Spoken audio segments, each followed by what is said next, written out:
Blog Talk Radio. Mi chiamo Afurakani Afuraitkaitnit, neye ujira da, medinde ujira po, kwesi ra nehmpata akan, akwamumana maruka etipi mu, ujira po, ujira main mu. That means greetings to all Afurakani Afuraitkaitnit people, meaning Africans, black people. Today is Ojira Day, Purification Day. My name is Ojirafo Kwesi Ra Nehempata Akan, Ojirafo of the Akwamu Nation in North America within Ojira Mind, the purified nation, Afurakani, Afuraitkaitnit people in the Western Hemisphere. Yet I say we thank you for tuning into the broadcast once again. We have the chat room open. If you have any questions or comments, you must log in as a user in order to interact in the chat room. If you have any questions or comments on the phone line, hit the number 1 so that we can see that your hand is raised. We have 4 broadcasts on a weekly basis. We have Akanfo Nanasom, Ancient Authentic Akan Ancestral Religion on Monday nights. Joda Monday nights, where we deal specifically with the Akan expression of ancestral religion, Nanasom.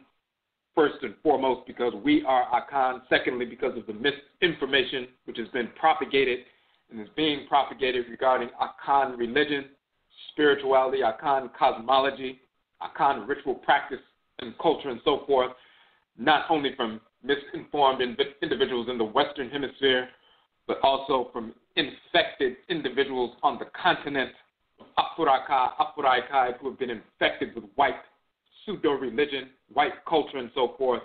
And those infections show up in their presentation of Akan culture. So we deal with ancient, authentic Akan ancestral religion, which deals with our ancestral inheritance, religious inheritance from ancient Kanat, the Kan land, which is a title of ancient Nubia. Kanat, our people migrated, some of our people migrated from ancient Kanat.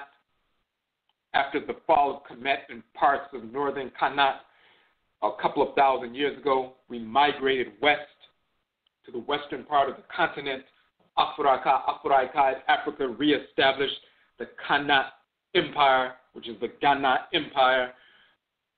Over 1,000 years later, there were Muslim invasions, so some of our people migrated from that region further south towards the Savannah and Forest Belt regions, and reestablished the Kanat or Akana civilization in those regions, in the regions of today's contemporary Cote d'Ivoire and Republic of Ghana.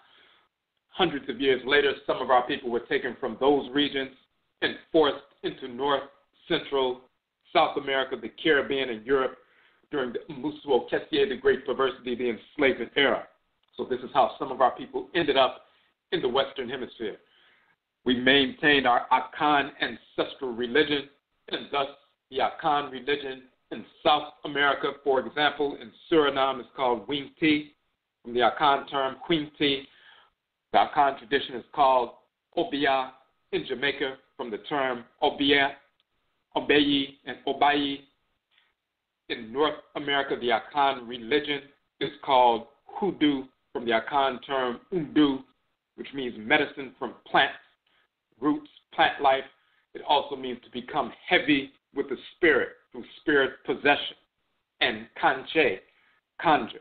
Kanche being an Akan term as well.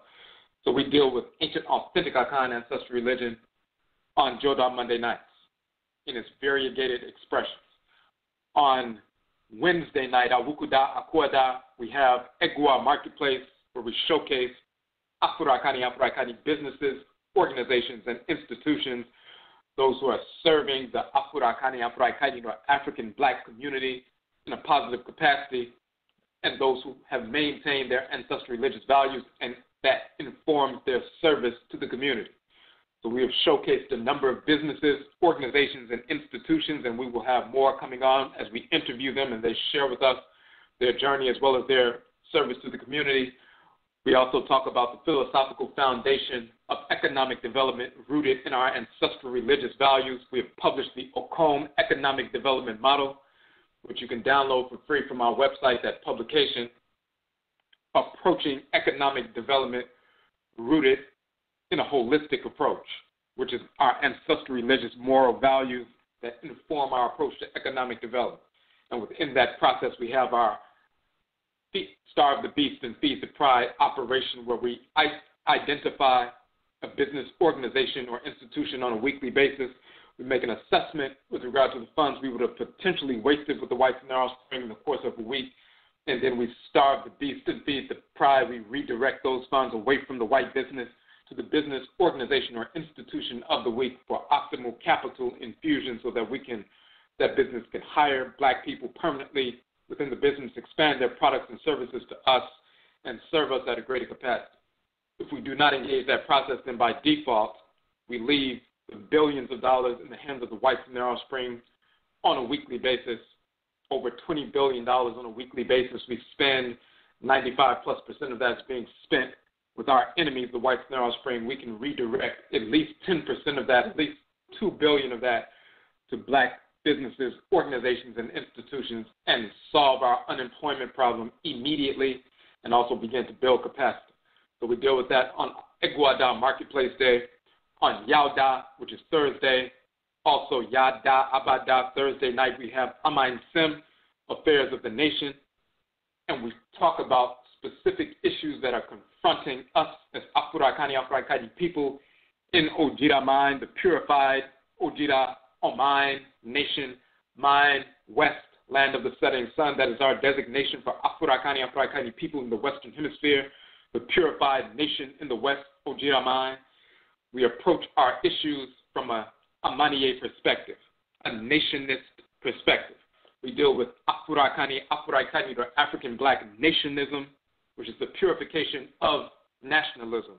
It is an approach to nation building rooted in the proper understanding of what an Omain, a nation is, which is a living, breathing entity governed by specific abosom with cells, which are us, children of that greater entity, that work interdependently upon one another, so that we can function harmoniously, but we also invoke the divinity, the forces that govern that entity in and of itself, so we can have a harmonious approach to nation building and all of its principal values. So that's what we deal with on Amain Sim, Affairs of the Nation, on Yauda on Thursday. Tonight is Benada, Abenada, Tuesday night. We have Ojira. Ojira means purification. In the Akan language, it also means to celebrate a ceremony of purification. In the language of ancient Kemet and Kanat, Jira means purification. It also means to celebrate a ceremony of purification. The same term with the same function over thousands of years, continuously being utilized and employed by our people functionally. We talk about ancestral religion and its impact on every aspect of our lives. Ancestral religion, which we call Nana Som, Afurakani, Afuraitkaitnit, African ancestral religion, no matter what form it takes, wherever we exist in the world as black people, in essence is the ritual incorporation of divine law and the ritual restoration of divine balance. Through ritual, we incorporate those things, objects, deeds, and entities we need to incorporate in order to harmonize our thoughts, intentions, and actions with divine order. And through ritual, we reject those things, objects, deeds, and entities we need to reject, to repel, to repulse, to hate, in order to restore balance to our thoughts, intentions, and actions, and thus realign ourselves with divine order. So the expansive and contractive poles of ancestral religion are the ritual incorporation of divine law and the ritual restoration of divine balance. We engage that process so that we can execute our divine function in creation consistently. Our ancestral culture, our amamre, our way of life, is to execute our divine function given to us by the Supreme Being, just like every cell in your body has a specific function, and its way of life is to execute that function within the organ or organ system of which it is a component part. That's its way of life. Our way of life is to execute the divine function we have been given as cells within the great divine body of the Supreme Being. We seek to align every thought, intention, and action with divine order every moment of every day. And when we make, that is our culture. when we make legitimate mistakes, we engage the ritual process, ancestral religion, to incorporate divine law and to restore divine balance to our lives so that we can continue on the track of executing our functioning creation as cells within the great divine body, aligning every thought, intention, and action with divine order every moment of every day. Our divine ancestral culture is the divine acceptance, the law, the love of order, and the divine rejection, the hate of disorder and its purveyors. Those are the expansive and attractive poles of Amamre ancestral culture. The acceptance, the law, the love of order, the rejection, the hatred of disorder and its purveyors.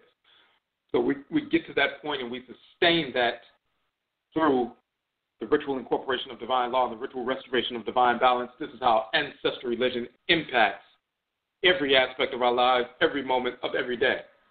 So we engage the purification process in life, but this show, ODWIRA purification, is purifying concepts, purifying cosmology, purifying understanding, and recognizing that we have that capacity to purify our traditions. We maintained our traditions, as we said earlier. Our ancestral religious practices are born of our spirit genetic blood circle. We're not dependent on anyone outside of our spirit genetic blood circles for our ancestral religion. That includes black people in North America who practice the Hoodoo tradition, which we are proven and we'll talk about tonight, is the Akan tradition in North America. Juju is the Yoruba tradition in North America. Voodoo is the Ebe and Phone tradition in North America. Wanga is the Ovambo and other expressions of the Gullah tradition in North America. Ngangai and Nganga is the Fang and the Bakongo traditions in North America. Gri-Gri is the Bambara and other Mindi traditions in North America, and so forth.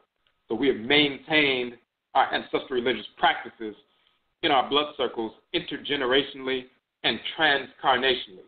And we were empowered through our adherence to ancestral religion to wage war against the whites and their offspring, learn the best means by which to execute that warfare against them through raising up metal armaments, as well as the use of chemical and biological warfare through root work, that precedent that we established so that we can force the end of enslavement in the Western Hemisphere. And this is what we're getting into tonight. The topic is the Hoodoo Wars, solar eclipse, Okofo Yaw, Nat Turner, Ausar and Heru. So we're going to talk about this as a specific article that we published. That article is within our book, Hoodoo Mind Nhoma, the Hoodoo Mind, Hoodoo Nation Festival Journal, 13,018. We had our third annual Hoodoo Mind Festival, Hoodoo Nation Festival in October, just this past October. This was our third annual. Of course, our new year began on September 22nd, which was the equinox, the autumn equinox, the fall equinox. That's the first day. It's a balancing point of the year, one of the balancing points of the year, one of the twin balancing points of the year. And it's the end of the warm cycle and the beginning of the seeding cycle. It's the conception time, it's the harvest time, but also the conception time. And therefore, that's the beginning of a new cycle, the conception cycle. That was the first day of our year of 13,018. And then 3 weeks after that, we had our Hoodoo Mind, Hoodoo Nation Festival, the third annual here in Washington, D.C. We always publish a book, the Hoodoo Mind Nhoma or journal, for each one of those every time we have that festival, as well as our other conferences. One of the articles in the book was talking about Nyama and Kakaduru, which is Njama and Kakaru, the origin of High John the Conqueror, which is Akan and Akan individual. And we go into detail about his trustory, his name, the actual root, and so forth. But another article that we published in that journal, and of course that's one of our 29 books, is this particular article, Hoodoo Wars, Solar Eclipse, Okofo Yaw, Nat Turner, Ausar and Heru. So you can go to our website. You can download that. You can download the free ebook version of the book. all 29 of our books, the ebook versions we have made available as free downloads. We do that because the information is too important to hold it, quote-unquote, ransom, even if people do not have funds. The information is too important to hold it back, even when people are not able to purchase. So the ebook versions of our 29 books are free. We also sell the soft cover versions of our publications, and they range between $8 and $11, most of them being about $9 or $10. So this is one of those books. You can download the book, and the section where this particular article within the book starts on page 13. We're going to go through the article, and we're going to clarify specific points and show the relevance of what the Hoodoo Wars actually are. First, Hoodoo is Akan ancestral religion. Born of the blood circles, as we said, of Akan, our Akan ancestresses and ancestors are Nanano Nsamanto, who were initially forced into North America during the Musuo Kesie, the Great Perversity, the enslavement era. In Hoodoo, as in all Afurakani, Afuraitkaitnit African ancestral religious expressions, we recognize and interface with the Abosom, the Akan term for deities. Of course, the Yoruba term for deities is Orisha. The Ebe and Fon term for deities, divine forces in nature, is Vodou. In ancient Kemet, the popular term is Ntoru and Ntorotu, mispronounced Neteru and Netertu. That term Ntoru is also used in the Akan tradition for the term deities as well. These are the divine spirit forces in creation. We interface with them. The divine forces in creation who animate the various features of Asase, earth, oceans, rivers, mountains, black and red earth, the atmosphere, the earth core, and also the sun, moon, planets, stars, black substance of space, and all. We interface with the Abosom, the forces that animate all of creation. We interface with them for healing, restoring balance, and also for killing, which is also restoring balance to disordered situations and eradicating cancerous cells and entities for the preservation and integrity of the divine order. The Abosom, the deities, are the divine organs within the great divine body of Nyamewa and Nyame. The great mother and great father who comprise the supreme being. Nyamewa is called Amenet in ancient Kemet, the great mother. Nyame is called Ame in Akan, in ancient Kemet, and Kanat, Ame, or sometimes Ame Ra. He's called Ame in Akan. Amenet, or Amenat, sometimes called Amenet. Raet is called Nyamewa in Akan, the great mother and great father who comprise the supreme being. And all Afurakani, Afuraitkaitnit people have their own names and descriptive titles for the great mother and great father who comprise the supreme being. So the Abosom, the deities, are the divine organs within the great divine body of Nyamewa, Nyame, the supreme being. The Abosom as divine organs regulate order within the divine body of creation, just as your organs are smaller bodies regulating order within your greater body. We thus learn from the Abosom how to regulate order within our lives as they regulate order in creation. We learn from the Abosom the forces in nature that are regulating order, best means by which to extract elements from plant life, animal life, and mineral life to create medicines, as in root work and conjure, to preserve and enhance our lives. We learn from the Abosom, the forces in nature, the best means by which to extract elements from plant life, animal life, and mineral life to create poisons, root work, and conjure as well, to exterminate our enemies, the whites and their offspring and their non-white agents. Our interfacing with the Abosom is via spirit possession and spirit communication of various means. The Abosom invest their Tumi, which is the Akan term for divine power, that dispensation of divine power exuding and emanating from the forces in nature, the same as Ashe in the Yoruba tradition, as Tumi in the Akan tradition. In the Abosom, the forces of nature invest their tumi, their divine power, into plant life, animal life, mineral life, and us as Afurakani, Afuraitkaitnit, Africans, black people, the various classes of plant life, animal life, mineral life, and Afurakani, Afuraitkaitnit, human life, and Afurakani, Afuraitkaitnit, human life only, we are utilized as totems and shrines for the specific energy of specific Abosom. When possessed by the Abosom, we absorb and radiate their divine power for equilibration, development, and defense. As the Abosom are the embodiments of divine order and creation, when we are possessed by them, we align with the divine order undergirding creation, as well as the events which manifest in our lives. We are thereby informed of what is harmonious, what is disharmonious, how to establish order in life, how to eradicate disorder and its purveyors for the restoration of order in our lives. So when we talk about totems and shrines and so forth, the forces in nature, you have fiery divinities, you have watery divinities, you have earth divinities and so forth. You also have plants, animals, minerals, and Afurakani people of different energetic classes. You have some people who have fiery temperaments. They're children of those fiery divinities. There are shrines for those fiery divinities. The deities possess their children. You have plant life, animal life, mineral life who carry the different energy complexes of the forces in nature. So they become totems, plant totems, animal totems for those divinities, and thus become shrines for the energy of those divinities to be deposited within and held for future use, ritually.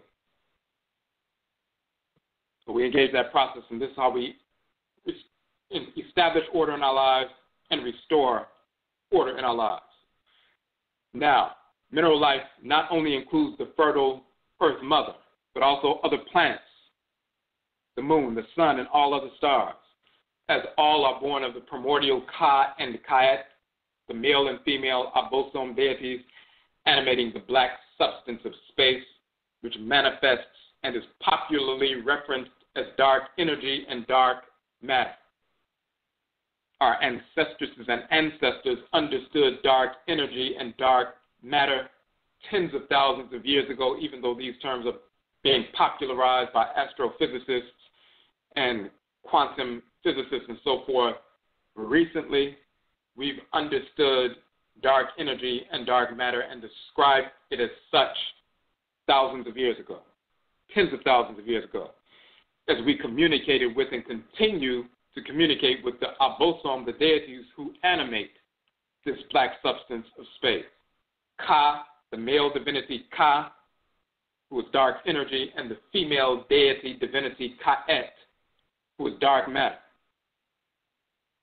Now, a solar eclipse is actually an alignment of the ODWIRA, Osorane, and Asase, the sun, moon, and earth.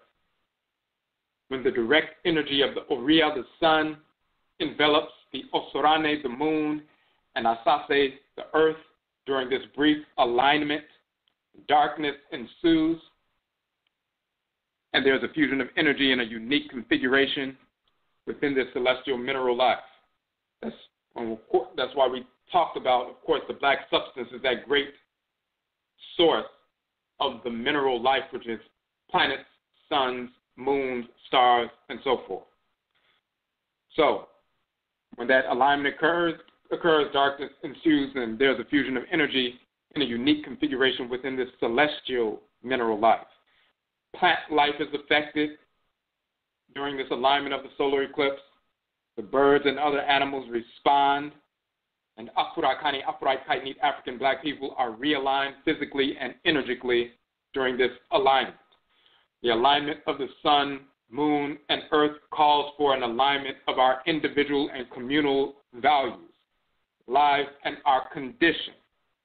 The shrines of the Abosom, the deities within our bodies, participate in this alignment because we have different energetic centers and shrines within our bodies, organs related to the sun, moon, the various planets, and so forth. When there's an alignment of the sun, moon, and earth, that alignment affects our bodies as well and the shrines of the Abosom within our bodies. So they participate in the alignment. The shrines within our bodies are Nananom Nsamanso, our spiritually cultivated ancestresses and ancestors guide us to the incorporation of this aligned energy of the sun, moon, and earth with the purified consciousness necessary to bring balance to our lives and eradicate our obstacles, physical and non-physical. Those Nananom Nsamanso spiritually cultivated ancestresses and ancestors of our direct blood circles, great-grandmothers, great-grandfathers, great-aunts, great-uncles, and so forth, going back hundreds of years. Those who were spiritually cultivated within that clan structure, who navigated life in a harmonious fashion, lived in harmony with the Abosom and so forth, they have the capacity and they have the responsibility to transmit not only the energy of the divinities that govern our patriclans and matriclans, but also the consciousness on how to utilize that energy based on clan affiliation. We're all Afuraitkaitnit people, but we come through specific blood circles, certain blended ancestral blood circles, and we carry specific, unique configurations of energy within these clans. Only the people who lived as part of these clans, who carried that unique configuration of energy, who operated in this region of the Earth Mother after we were forced in this region and learned how to interface with the Earth Mother in this region of her body, learn how to interface with plant life, animal life, mineral life in this region of the Earth Mother's body, learn how to interface with the unique expression of the Abosom, the forces in nature, as they manifest in this region of the Earth Mother's body. Only they who are part of our clans, whose genetic material we carry and whose spirit genetic material we carry, only they can show us how to align with divine order based on clan affiliation, inclusive of special events like the alignment of the sun, moon, and earth. How do you take that energy, that aligning energy within your clan, and how does it affect you physically, spiritually, on an individual level, on a communal level, on a mind, nation level with regard to our people? How did they use it in the past to align themselves and align the community to empower us? They have that experience. They can transmit that to us. That's why we say the purified consciousness necessary to bring balance to our lives and eradicate our obstacles, physical and non-physical. We are thus empowered through ancestral religion to develop our culture, our way of life, and to preserve our culture through warfare. Okofo Yaw, warrior Yaw, called Nat Turner, was, is, Akan. His life and function, inclusive of his role in our resolution through the Hoodoo Wars, can only be understood in the context of his Akan ancestry and the Abosom, the deity who governs his Akra, soul. The Abosom, the deity who guided him to his great revolutionary accomplishment. And we're going to prove why his accomplishment can only be defined through his Akan ancestry and Akan ancestral religion, which he practiced and continues to practice as an Akan ancestor of Afuraitkaitnit people who are Akan in North America, because we're spirit genetically related to him. The title Okofo in the Akan language is defined as warrior, fighter, one of the people, foe, who engages in battle. Oko or Okun. The name Yaw is a Kradin, a soul's name in Akan culture. Okofo Yaw, meaning warrior. Yaw, Nat Turner, was born on October 2nd, 12,800, Gregorian calendar date 1800, which was a Yaw Da, the Da, or the day of the Abosom Yaw, the deity Yaw. Yaw Da is called Thursday in the West. Each day of the ancient seven-day Akan week is governed by one of the solar, lunar, or planetary bodies which are animated by male and female Abosom divinities. Akan males and females receive a Kradin, a soul's name based upon the Abosom, the deity who governs the day of the week they are born on. An Akan male born on Yaw Da, or Thursday, is one who was assigned to the Abosom, the deity Yaw, pre-incarnation, and thus slated to be born on his sacred day, as an indication to the community of the Abosom, deity who governs the child's Okra, the soul. This child is a vessel to carry the energy and consciousness of this obosom, this deity, into the communal sphere to further the growth, development, and defense of the community. And of course, these Akradin or soul names, so this Kwesi for a Sunday-born male, Awusida Sunday, or Akofo Yaw or Esi for female, or Ajuwa and Kojo or Kwajo for Joda Monday nights, or Kwabena and Abena for Tuesday, or Awuku or Kweku and Akua, or Kwakuya for Wednesday, Yao or Kwao, Abba and Ya for so-called Thursday, Yauda, Abada, Yada, Kofi or Kwafi, and Afua or Afia for Friday, or Yofiwa, Ama, Amit, Amiminiwa, and Kwame or Kwame for Saturday, and their variations, these different names, these soul names. Of course, they do not just exist on the continent, in Ghana and Ivory Coast. We find them, of course, in Jamaica. We find them in Suriname. But we also, as we've proven in our book series, Akradin Bosom, we find all of these names in the United States, in North America, within our clans. And we've proven that in detail. So we show some detail here. We show entries from the Akan dictionary talking about Yao, a male born on Thursday, or Yauda. We talk about the male and female terms for the soul, the Ka in Akan called Kra and Krawa or Kra or Kra. Male and female terms for soul, that is a divinity dwelling in the head region. It is a divine spirit force in nature, a male deity for males, female deity for females. The Okra or Okra is called the Ori Nu in the Yoruba tradition, the inner spiritual head. The Selido in Vodun, of course, the Ka or Kaet in ancient Kemet. It is a deity assigned by Inyamewa and Inyame or Amenet Amen to take up residence in the head region of our spirit body, to guide us throughout the course of our lives. We experience this divine spirit force, as we always say, as a pulling us in our head region towards thoughts, intentions, and actions that are in harmony with divine order, and pushing us away from thoughts, intentions, and actions that are out of harmony with divine order, and so forth. And we also say we also receive communications from our head deity, including intuitions, forewarnings of events that will take place in the future, and more. Communication from our Nananom Nsamampo, our spiritually cultivated ancestresses and ancestors, confirm the direction we received directly from our Okra, the divinity in our head, on a consistent basis. All Afuraitkaitnit ethnic groups have a name for the soul, the head divinity, in their respective languages. The Okra, or the soul of Nat Turner, Okofo Yaw, was infused with the energy of and governed by the deity Yaw. This is why that happened pre-incarnation. As an ancestor, an ancestral spirit, prior to being sent into his future mother's womb, he was drawn to Inyamewa, Inyame, the great mother, great father.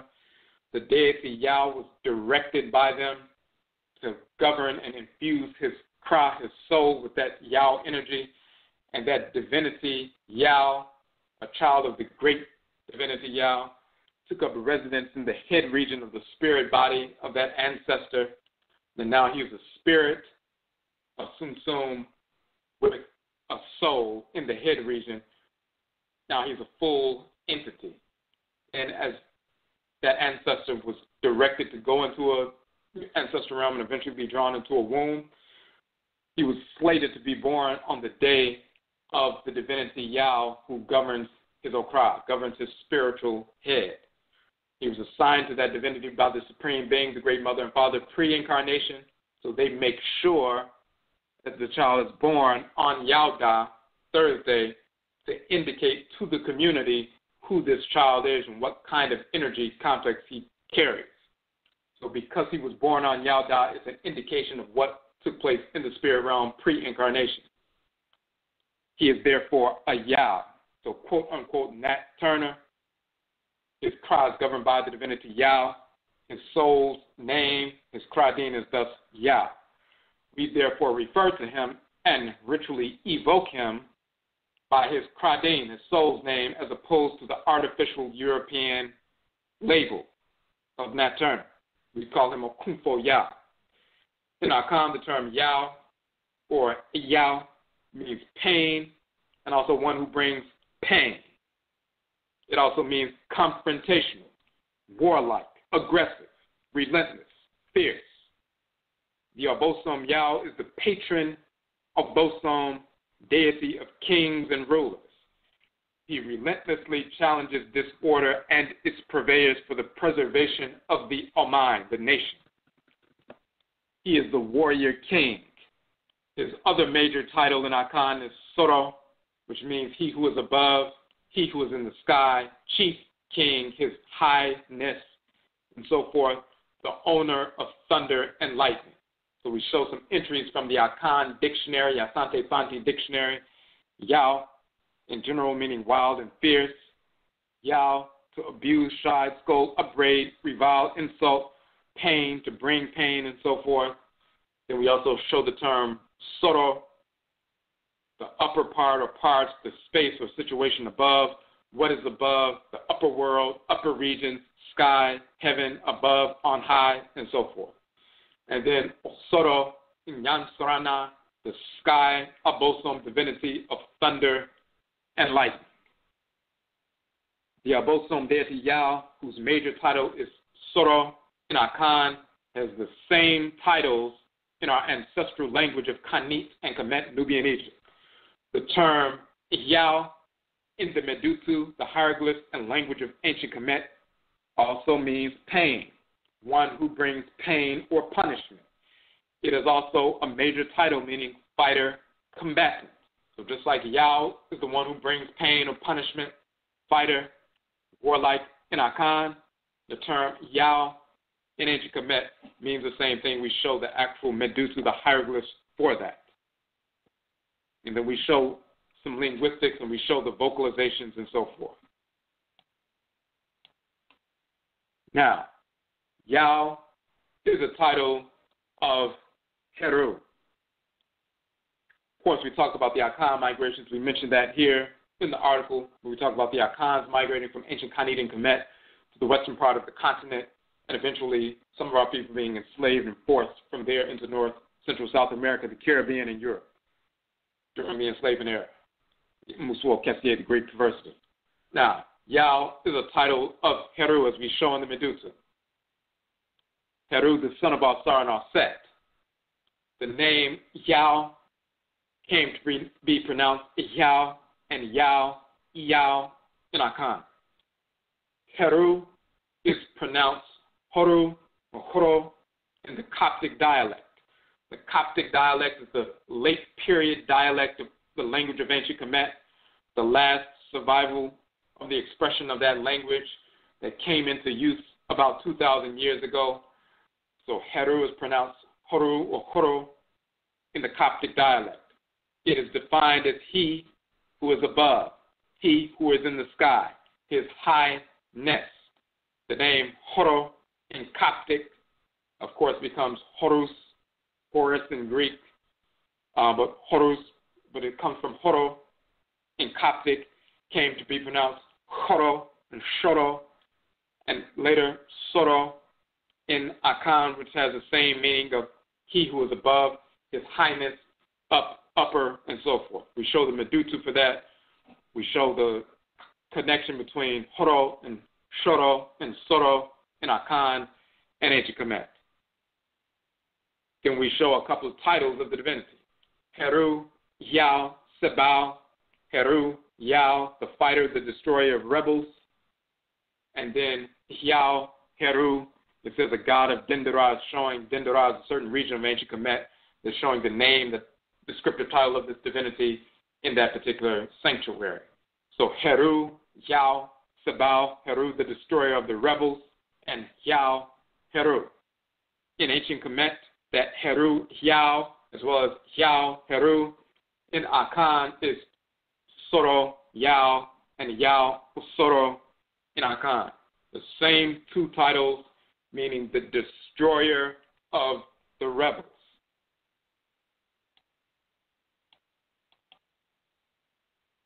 So we show that because Ausar Yaw, meaning in Akan, which is Heru Yaw, Soro Yaw, Heru Yaw in ancient Kemet, Soro Yaw in Akan, is the Abosom, the deity who Okofo Yaw, Nat Turner, was guided by.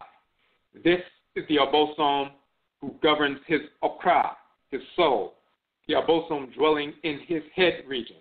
This is the spirit that he stated spoke to him and guided him to raise up an army to wage war and massacre the whites and their offspring, our enemies. He was not guided by the fictional quote-unquote spirit or fictional quote-unquote deity associated with the pseudo-religion of Christianity. The character Jesus, Yeshua, Isa, is a fictional cartoon character who never existed in any form or of any race whatsoever. And the same is true of the quote-unquote Holy Spirit, which is fictional as well. We know exactly what Abosom deity guided Okofo Yaw, so-called Nat Turner, for we regularly invoke this Abosom Yaw today in the Hoodoo religion, just as we have for hundreds of years in North America, and as we have for tens of thousands of years in Afuraitkaitnit, Africa, prior to arriving in America.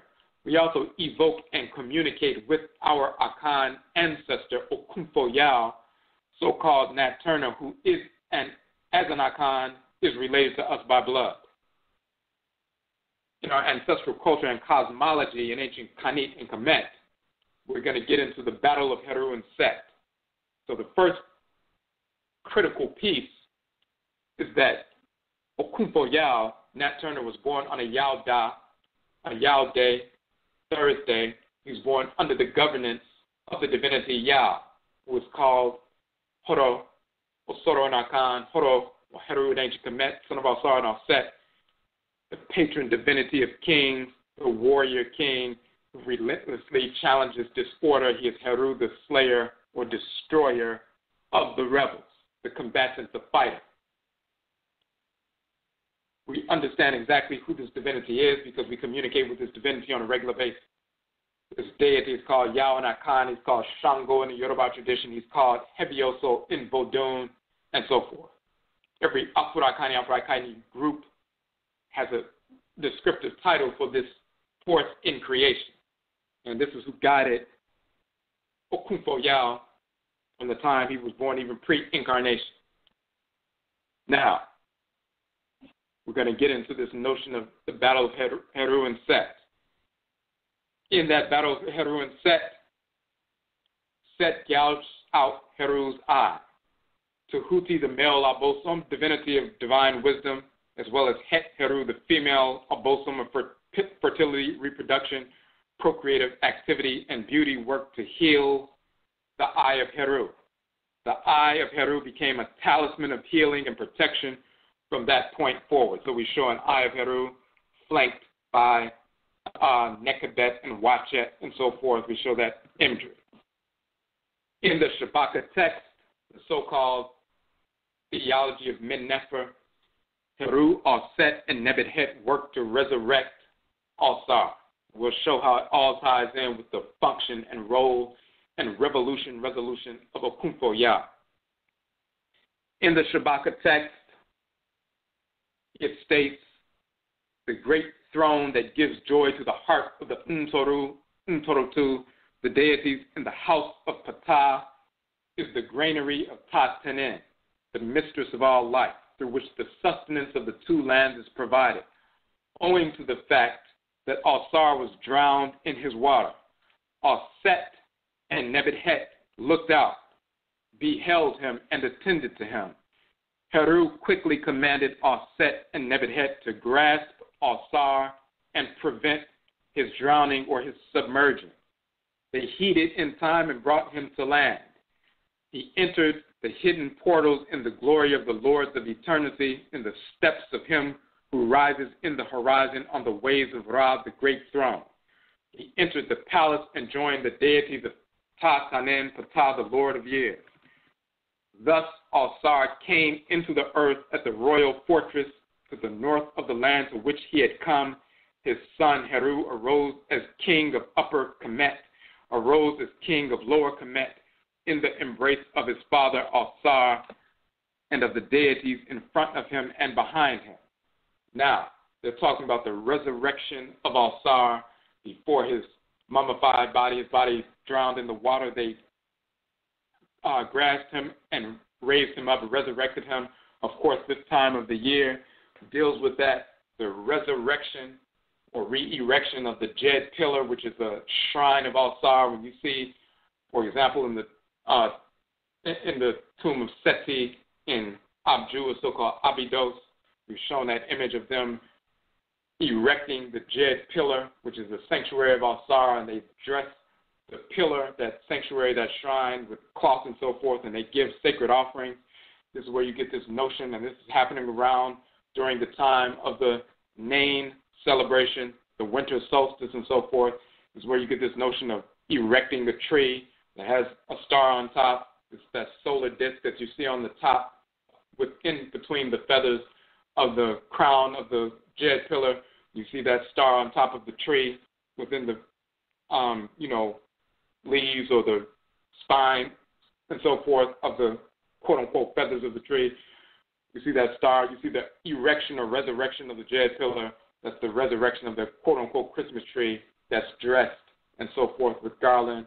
It's also with the gold and silver garland crisscrossing. That's the solar and lunar energy of Wachet and Nekabet, who crisscross the spine and meet up at the crown, Karakara, so-called chakra, and so forth.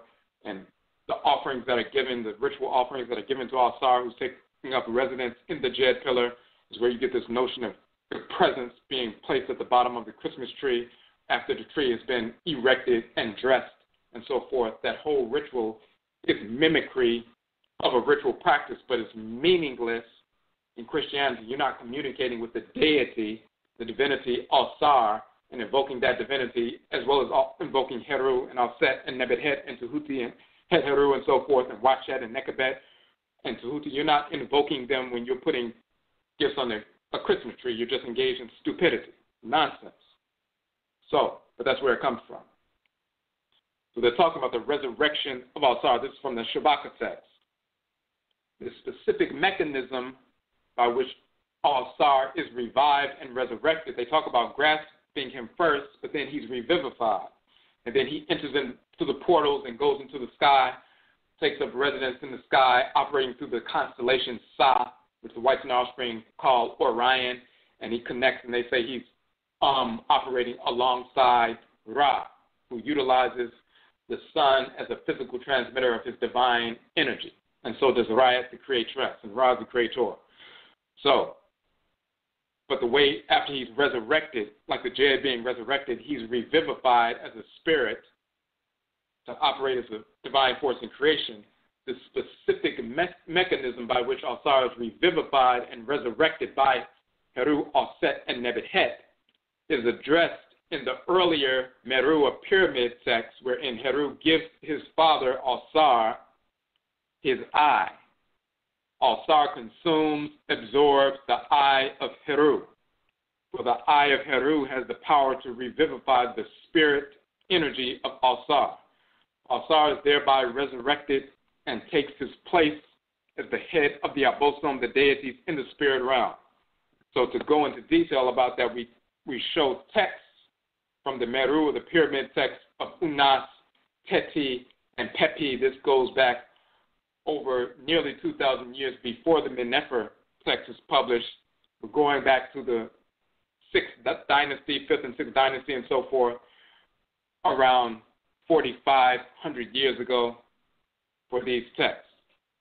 The pyramid text, the Meru text, are the oldest religious compositions yet unearthed in the world. So excerpts from these texts to prove that point. They say, quote, "Awake, awake, Ausar. Raise yourself from your left side and put yourself on your right side. The eye of Heru shall be fetched for you. Accept Heru's eye, which escaped from Set, which you should take to your mouth, with which you should part your mouth. Has become clean through Heru's eye, and his obstruction has been removed through Ausar's two kites or the sacred animal totem birds through which Offset and Nebuchadnezzar operate. Ausar Pepi Nefer Kara, this firm eye of Heru, let me give it to you that you may become powerful and your opponent may be fearful of you. Ausar, take to yourself the eye of Heru, in which Tahuti has seen the water. So these are different excerpts from these different pyramid texts, Meru texts. One of the definitions of Her, the root of the name Heru, is face. Then Heru has become king of earth after inheriting this throne of rulership from Ausar through Ausar's father, the earth deity Geb. Heru's face is seen in the sky. He becomes Her or Heri, he who is above, chief ruler, and so forth.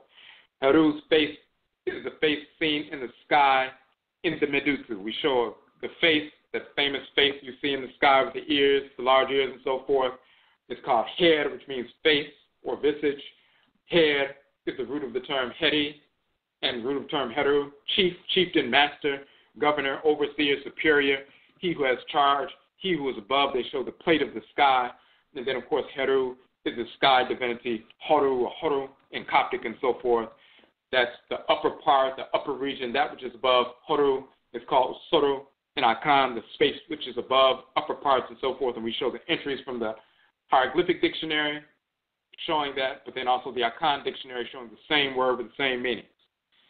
As the face, Her, in the sky, the right eye of Heru is said to be the Oriya, the Aten, Atenit, the sun, while the left, quote-unquote, eye of Heru is the Osrane, or the Yaw, the moon. So you have, and it's also pronounced Ya, which is a title of the moon, in Coptic becoming Yo or Jo. In Akan, it becomes Jo, as in Joda, Monday or Moon Day, and the divinities Ajo and Ajoa dealing with the moon. So the right eye of Heru is the sun, the left eye of Heru is the moon. And that's why you hear in different texts or read in different texts, when he opens his eyes, there's light that shines upon earth. When he closes his eyes, the light ceases. So he's the great face in the sky, the great head in the skies, he who is above, chief leader and so forth, the master of thunder and lightning and so forth, the chief whose face is in the sky, his right eye is the sun, his left eye is the moon. When Set gouges out the high eye of Heru in the story, this gouging is the removal of light from the left eye of Heru, the moon. The full moon, which is the full eye, is gradually gouged out by darkness until it's a new moon. So we show an image of that entire cycle.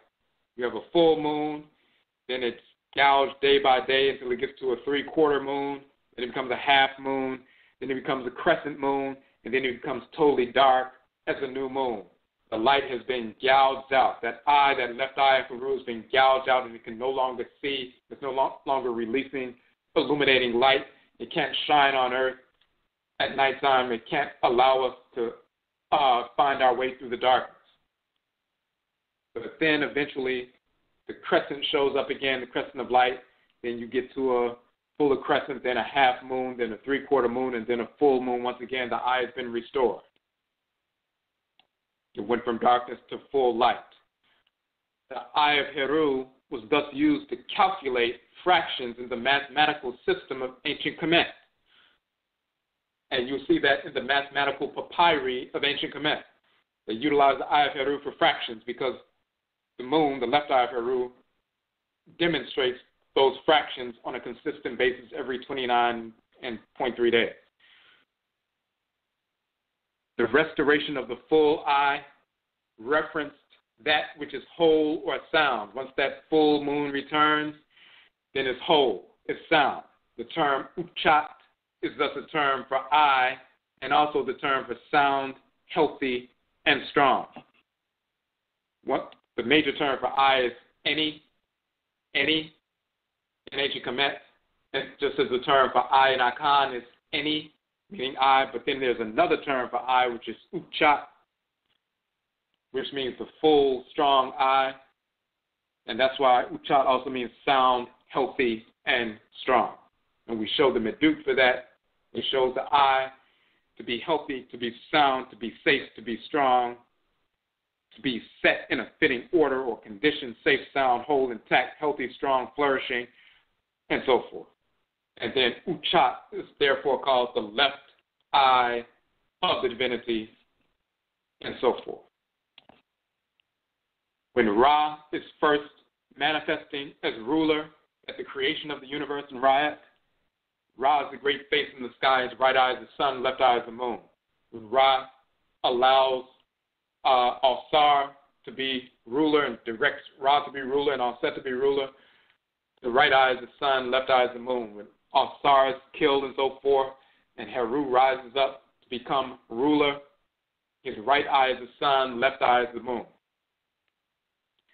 The Abosum Tehuti, the male divinity of divine wisdom, wears the crescent moon upon his crown. We show Tehuti wearing the crescent moon upon his crown. We also show an image of Tehuti and Heru purifying the Ensu, the king, Seti with a libation. The left eye is often called the eye of Heru once Heru took over rulership. The left eye is the moon, the right eye is the sun. Prior to that, as we said, Ra is the creator, the right eye is the sun, left eye is the moon, and the left eye was also called, as the moon, the illuminated one, the eye of Tehuti. And Tehuti governs that, and he governs it as an advisor, as a vizier, as an Ochiame of the king, whoever the king is, or the queen mother is. When Ra is the king, he's the spokesperson of Ra. When Ausar is the king, he's the spokesperson of Ausar. When Heru is the king, he's the spokesperson of Heru.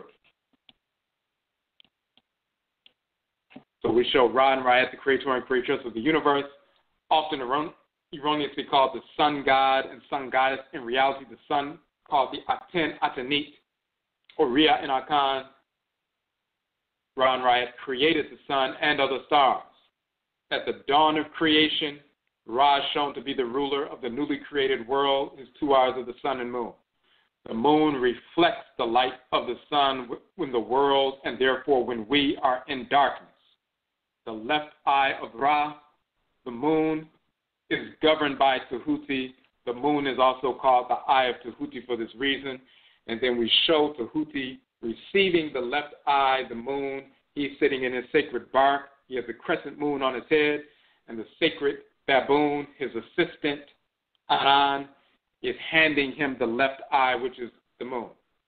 And we go into some detail about that, showing that that divinity, Aran, is also called Ma'al, the male divinity, Ma'al, of divine law and balance, and his sister is the female divinity, Ma'at. We did a 5-part series on Ma'al, the male divinity of divine law and balance, and his relationship to Ma'at, the female divinity of divine law and balance. And we also did a publication on Tehuti, Ma'al, and divination, showing that this sacred animal totem, this monkey, with the providing or proffering the eye of Heru, the lunar eye and so forth, that is a divination instrument through which you can look into that divine eye and see and have intuition and insight to what's shaping in the world. We show that same sacred monkey holding that same divining bowl in the Akan tradition, also in the Hoodoo tradition, in the Yoruba tradition, and so forth in the other article. Now, after the death of Ausar, the rulership was transferred to his son Heru. Heru, as ruler, inherited the sun and moon as his right and left eyes, respectively, from Ra. During the battle of Heru and Set, Heru's left eye is gouged out by Set. Tehuti, operating through the moon, reflecting the light of the Aten, the sun, assists in healing, restoration of the eye of Heru, who as the new king must regulate the power of the Aten and the Jo, the sun and the moon, in balance. In the coffin text, Tehuti himself states, "Come that I may seek out the eye of Heru. I have brought and examined it. I have found it complete, fully numbered, and intact." That's the coffin text 249. Once the deity of divine wisdom restores the eye of Heru after it has been gouged out, he restores it to its soundness, that full light. Heru can defeat Set and his followers and restore the nation to order.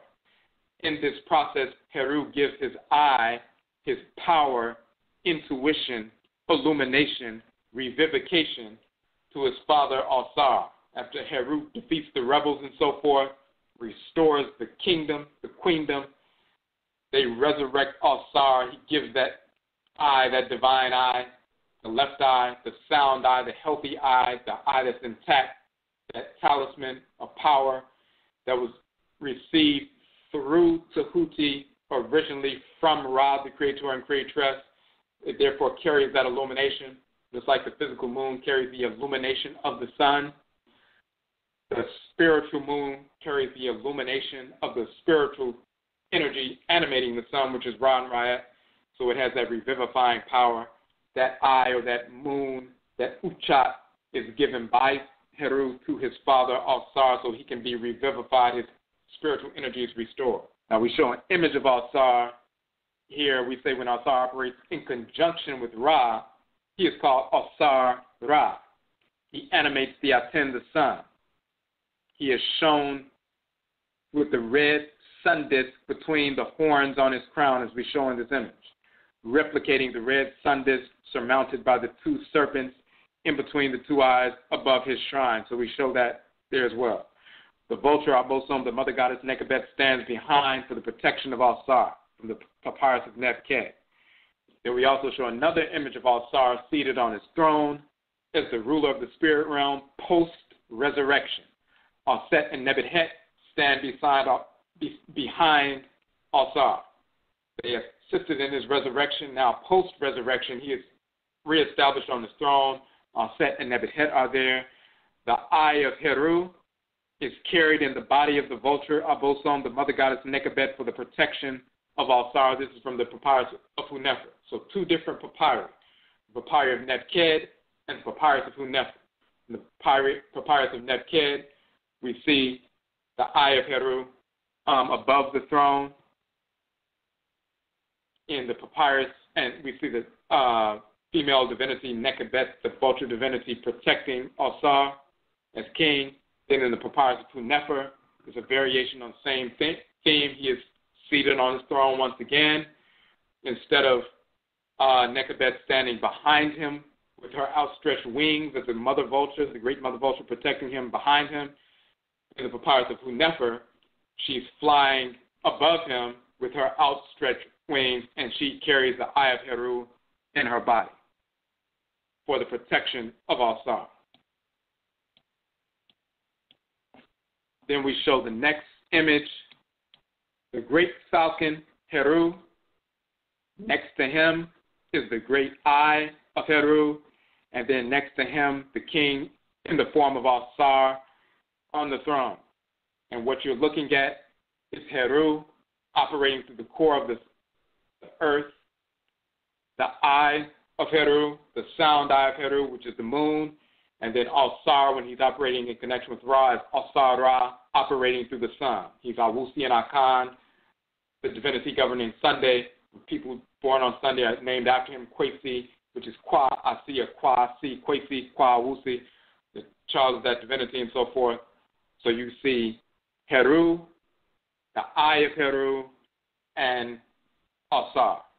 Heru operating through the fiery core of earth, then the eye of Heru, which is the full moon, the Uchat, and then the sun. And they're in alignment. We show the actual Asase earth in the picture below that, the moon, the full moon, and then the sun in alignment. We're showing a solar eclipse, alignment of Asase earth, the moon, the eye of Heru, and the sun, the abode of Ausar.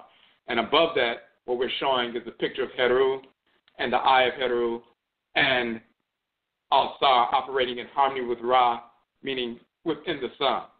That picture is the picture of a solar eclipse, which most people never knew that's what it's depicting. So Huti, the divine wisdom, directs the light of the Aten, the sun, to fill the dark moon, to restore the eye, the vision, the insight, the wisdom, and the power. In this process, Heru offers his purified eye to Ausar, who is operating through the Aten, the sun. There is an alignment of the sun and moon. The sun, quote unquote, consumes the moon. The eye of Heru is consumed or absorbed by Ausar. the fusion is revivifying for Heru, Ausar, as well as those on Asase Earth. This is a solar eclipse. Okofo Yaw, warrior Yaw, Nat Turner is a child of Yaw, Heru. Yaw is the Abosom deity who governs the Kra of Okofo Yaw. When Okofo Yaw stated that he saw a solar eclipse and heard from the spirit that this was a sign that he was to prepare for the war. He was conveying the spiritual communication he received directly from the Abosom Yaw. The alignment of Yaw and Awusi, Heru and Ausar, the solar eclipse, the giving of the eye of Heru to Ausar was a sign that blindness, the gouged out eye, was going to be healed. Illumination was coming to disperse the darkness. It was time for Afurakani, Afuraitkaitnit Africans to rise up and massacre the whites and their offspring, our absolute enemies, and bring an end to enslavement. A total solar eclipse took place in February of 12,831, so-called 1831. Is the alignment of Heru and Ausar, Yaw and Awusi, witnessed directly by Okofo Yaw, not far from where I'm sitting right now in Virginia. When he experienced the Abosom Yaw, who governs his Okra, aligned with the Abosom Awusi Ausar through the conjunction of moon and sun with earth, he was empowered and directed by the Abosom Yaw that this was his sign and dispensation of energy to utilize for the preparation for war. The messages were sent out to the warriors. Organizing began in earnest. On Awusida, Sunday, the day of Ausar, August 21st, 12,831, so-called 1831, as the moon began to reach its fullness, Okofo Yaw rose up with his army and waged war against the whites and their offspring. 2 days later, on August 23rd, the day of the full moon, the massacre was complete. The Hoodoo Wars to end enslavement at this juncture began to turn the tide of our trustory in North America. The War of Okofo Yaw was considered the largest and most deadly in the trustory of the country up to that point. Nearly 60 whites, men, women, and children were massacred by the army of Okofo Yaw in a brilliant display of warfare. They struck fear in the hearts of whites all over the country. This led to and emboldened numerous insurrections, including the Second Gullah War, misnomered Seminole War, which ultimately forced the Civil War to take place.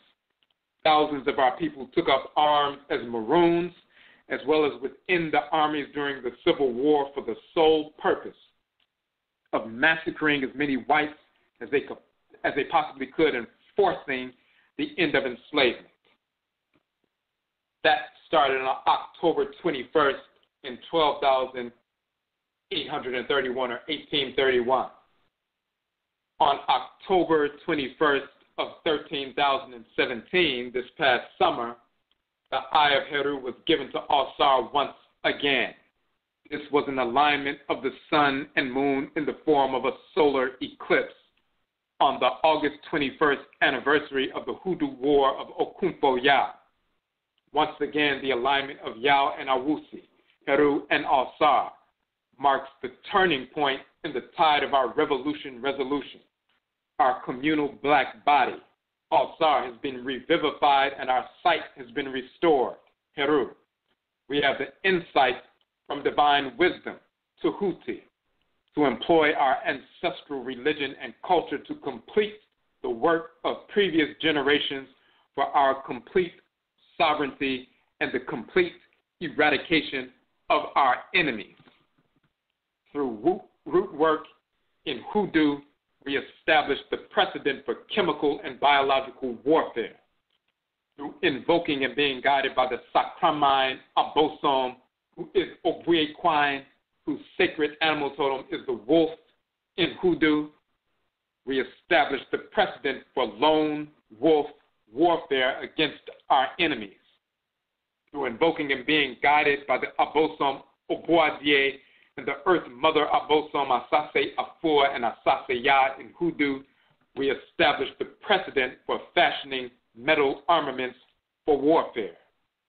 Hoodoo is now revived in our spirit genetic ancestral blood circles. Hoodoo Wars return. This past August 21st encapsulated that energetic alignment. The anniversary of the War of Okofo Yaw, August 21st, coincided with a solar eclipse, the alignment of Yaw and Awusida with Asase, the alignment of Heru and Ausar with Earth. On that same date, it was a turning point in 1831, for the freedom of us physically from enslavement, and this solar eclipse that took place is a turning point once again so we can complete the work for our total freedom and sovereignty and defending that sovereignty, securing ourselves in that sovereignty, and the eradication of our enemies. We have returned to our ancestral religious practices inherited spirit genetically. Some of our people 40 plus years ago began to realize we needed to leave Christianity and Islam and these various fake traditions alone because the power rested and rests within our ancestral religious practices. So that was a return towards and making an effort towards re-embracing the source of our power, the same power that guided us and guides us, directs us on root work and conjure, how to fashion metal armaments from the region of the Earth Mother wherein we reside, how to manufacture not only medicines from plant life and mineral life and animal life and so forth, but also poisons for chemical and biological warfare. We started moving in that direction.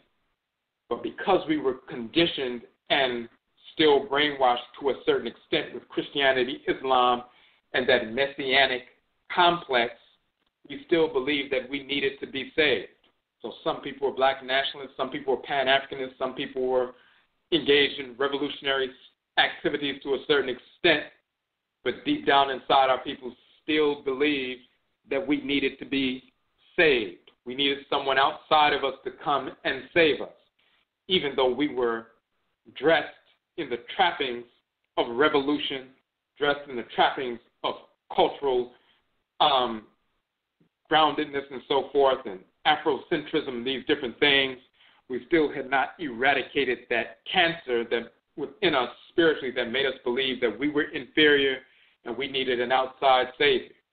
So we're approaching ancestral religion, which is the source of our power, but our approach to it was still an enslaved approach. So we believed that we had to travel to Afuraitkaitnit, the continent, had to travel to the Caribbean, travel to South America, travel to Central America, travel anywhere to go get our ancestral religion from other groups, from our relations in Ghana, Nigeria, Togo, Benin, different places. We had to go get the traditions, get initiated, quote unquote, and then bring them back and reestablish them based on what we were taught by other individuals who are practicing a contemporary expression of ancient traditions. Because we falsely and foolishly believe that we're inferior, we haven't established or preserved anything here, so we have nothing, we're just empty vessels, and we're like children who need direction. So for the past 40 plus years, some of our people have been operating within that mindset. And that's why the expression of ancestral religion has been weak and has been ill-effective and has been stagnant. And a great deal of corruption has manifested within it because we didn't eradicate that original cancer placed within our spirits by our enemies, and us allowing that because we were allowing our spiritual immunity to become compromised. We hadn't eradicated that yet. But when you return to your actual spirit genetic ancestresses and ancestors of your direct blood circle, then you return to your authentic tradition. We have preserved our ancestral religions intact for the past 300 plus years right here in North America. We are not dependent upon anyone outside of our direct spirit genetic blood circles for our ancestral religion. We are proven and we brought forward, and we are the first to prove, and the only, that Hoodoo is the Akan tradition in North America, preserved for hundreds of years, fully and intact. We're not dependent on traveling to Ghana, Ivory Coast, or anywhere else for initiations into a tradition that we have preserved for hundreds of years right here in North America. The Hoodoo man and Hoodoo woman, the conjure man, the conjure woman, and so forth, these are the priests and priestesses who preserve that priesthood and priestesshood within our blood circles intergenerationally and transcarnationally for hundreds of years right here in North America. And it was through that tradition, as manifest in this region of the Earth Mother's body, as we interfaced with her in this region, the fertile Earth Mother as well as the barren, powerful Earth Mother, Afurakani and Okofo Yaw, and the expression of the Abosom as they manifested in this region, and how our ancestresses and ancestors are not known Nsamanfo or spiritually cultivated, learned to navigate their way in nature and creation in harmony with the Abosom and their expression in this region. That experience, power, consciousness was transmitted to us intergenerationally and transcarnationally through our spirit genetic blood circles. We have that experience. No one on the continent can give us that experience. No one on the continent can initiate a black person in North America to Hoodoo, the Akan tradition in North America. You can't do that. Just like a Yoruba person on the continent can initiate a black person in North America into Juju, which is the Yoruba tradition in North America, which has been preserved for hundreds of years in our blood circles. Juju men and Juju women are the Yoruba priests and priestesses, the Olorisha and Babalaos and so forth, Iya, Nifas and so forth, maintained in the blood circles of black people in North America. The Voodoo tradition preserved in Louisiana and other places prior to the Haitian migration. Voodoo was in North America for hundreds of years. The Voodoo women and Voodoo men and so forth are the priests and priestesses who preserved that tradition in the blood circles for hundreds of years. No one from outside of our blood circles can come and teach us how to practice Hoodoo, the Akan tradition, Juju, the Yoruba tradition, Voodoo, the Ebe and Phone tradition, or Wanga, the Obambo tradition here in North America that we have preserved. They have not experienced life in this region of the Earth Mother, her unique expression of energy and manifestation of energy in this region of her body, the manner in which we were directed to interface with her in plant life, animal life, and mineral life, including plant life, animal life, and mineral life that does not exist on the continent but exists here in their own unique energy configurations that we incorporated in our ritual practice. They cannot teach that. And the manner in which they possess us, Nsamanfo and Abosom possess us in this region, nobody from the continent has that experience. They can't teach us how to navigate our way spiritually in our clans here, which we have preserved for hundreds of years. Only our people can do that. We have our own traditions. Of course, they are linked and united to all Afurakani, Afuraitkaitnit traditions in the world, but we have our own expression based on the blending of our ancestral blood circles in this region of the Earth Mother's body. We have all the experience that we had coming from the continent and living in that part of the world. We have all of that within our genetic material and spirit genetic material. And in addition to that experience, we have additional experience of living in this region of the Earth Mother's body. So nobody can show us that or teach us that than our own people. So we have our own tradition. And this is what Etchi sign ancestral religious reversion, the movement, is about, returning to our real ancestral traditions.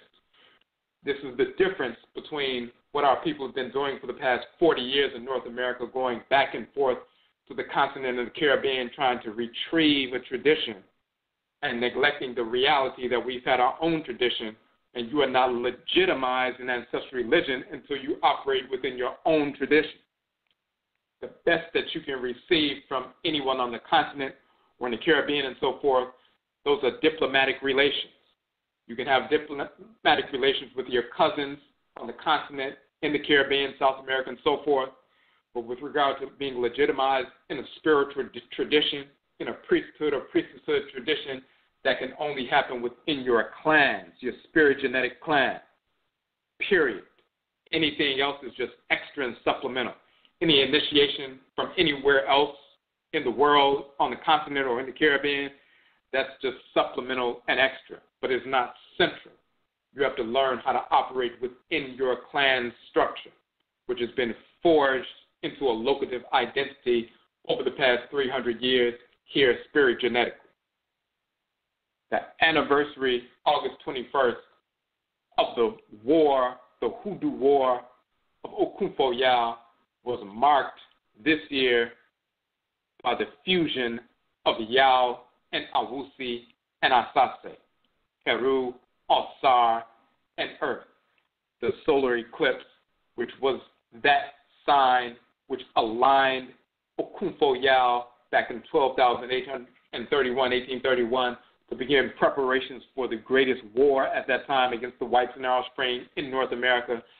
That solar eclipse happening on the anniversary of the Hoodoo War this past August 21st is the renewal of that revolutionary action, and it's proven because now we're in the position to finally regain our spiritual identity born of our spirit genetic blood circle, and now we move forward to complete the Hoodoo Wars. This is what this information is about. This is what ancestral religion is about. The expansive pole is the ritual incorporation of divine law. The contractive pole is the ritual restoration of divine balance. Our ancestral culture is the divine acceptance, the law, the love of order. On the contractive side is the divine hate, rejection, repulsion of disorder and its purveyors. So we're talking about modernity, divine law, love, and divine hate. The expansive and contractive poles, the expressive and impressive poles of divine order. That is all summed up in our ancestral religious traditions born of our blood circles and manifests through this time that we are living in right now, called through that sign of the alignment of Yaw, Awusida, and Ausar, this recent solar eclipse. And this is why we publish this information at that particular time to highlight that reality. We have shifted into a new phase, a renewed phase.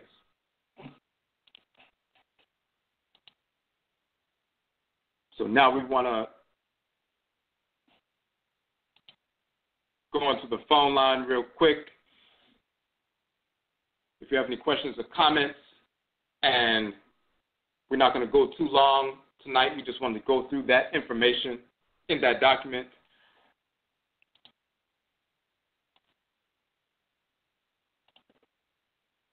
Michelle on the phone line, number 1295. You had a question or a comment?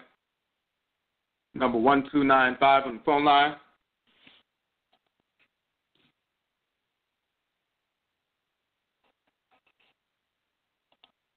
Okay, so there might be an issue. Let me see on the phone line. Hold on 1 second. Okay, Michelle on the phone line, number 7244. You had a question or a comment? Hotel Pool, Uncle Justin there, saying, how are you, brother? Crazy. Say it again. I want to make sure I heard you. Nah, this is your brother, Equanese, brother Quasi. Just said Hotel Pool, Uncle Justin there. I didn't know if you heard me or not. Okay, I hear you now. What's up? Oh, absolutely, brother. And I'm just actually basically coming in, listening to the latter part in which you were speaking and referencing, and I did want to render a comment, I guess, post the celebrations that our people have now accommodated, and they have gotten comfortable in celebrating. And even when we look at voodoo, juju, particle magic as such, or going over to pay homage to the ancestors of those that only put their foot on our necks.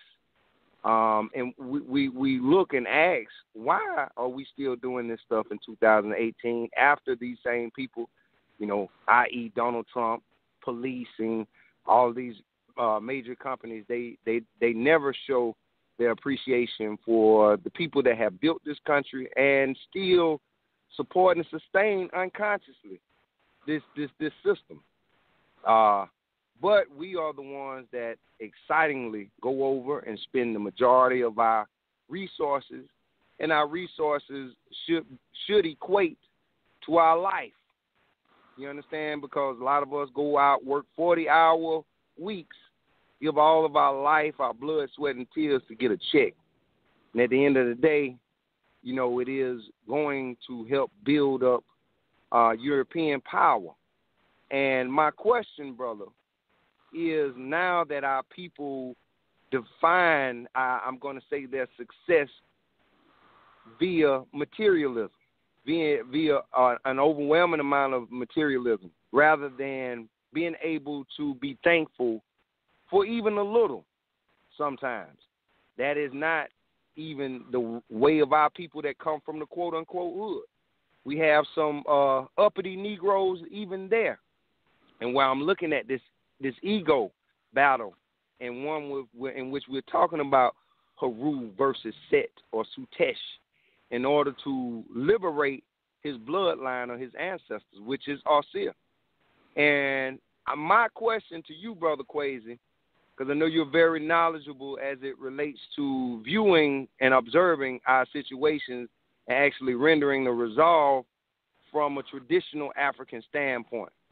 My question to you, brother, is do you feel that we are on the rise as a people, and I'm going to say as an African people, or do you see us as conforming to the ways of the European world rather than lifting up, honoring, venerating, worshiping our own ancestors?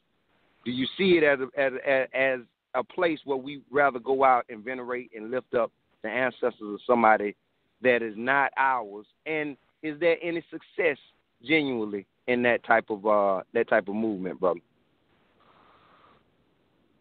Yes, no, and that's a good question. So, actually, even though we see a lot more of the pathology because of social media. You know, prior to Twitter and Instagram and things like that, a great deal of the pathology that exists within certain people, you typically wouldn't see that, because unless you came in contact with them physically, you would never interact with them, and usually they didn't have a platform. They didn't have a way to express themselves and so forth. So you come in contact with the normal people brainwashed as well, but the people who are, you know, engaged in just total nonsense and foolish mindsets and so forth, they're typically shunned, and you don't see much of that. But when you get on social media, it paints a different kind of picture. The ones who are actually in the minority, the most self-destructive, the most ignorant and degenerate and so forth, and embracing of the white offspring, they have a platform where they can reach out to thousands and thousands of people and even millions of people. And the ones who are most self-destructive and the most ignorant tend to be the loudest people, because they want more attention than, you know, normal people. So it appears that we're in a worse condition, you know, than we really are. Now, we've been in a, you know, negative condition just because of the brainwashing for decades, but yes, there has been a shift, and there has been a movement, a shift towards what we're talking about now, shifting back to our ancestral religious practice. When we first put out the ancestral jurisdiction, when we're talking about Jesus and Moses and Muhammad and Abraham and Isaac and Ishmael and so forth never existed, and Allah and Yahweh and all of that. When we put out our Ma'al-Keru webcast 10 years ago, and the Driabo webcast, when we said fuck Jesus and fuck Muhammad and so forth, that blew people's minds, because nobody was saying that back then. YouTube was not popular yet.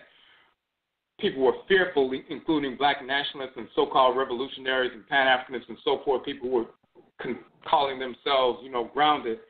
They feared that kind of information. Now you fast forward, and people saying fuck Jesus and Muhammad and so forth, that's common on Facebook every day. That's like regular language. We started that before the YouTube era. Us and, you know, a couple other people started that back then, and we were the only ones saying that, the only ones publishing like that. And, you know, we had our webcast, and that was the popular thing. Then when YouTube became popular, you know, people started jumping on board and, you know, incorporating these kinds of things to the point now where common memes are, Jesus never existed. Just because you paint him black doesn't mean he exists. People never used to say that. They were still on this nonsense of Jesus was a black revolutionary Messiah and that kind of stupidity.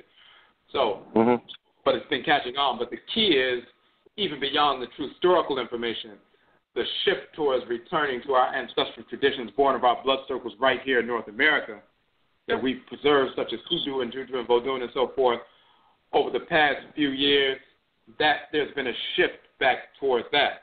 And that's the key.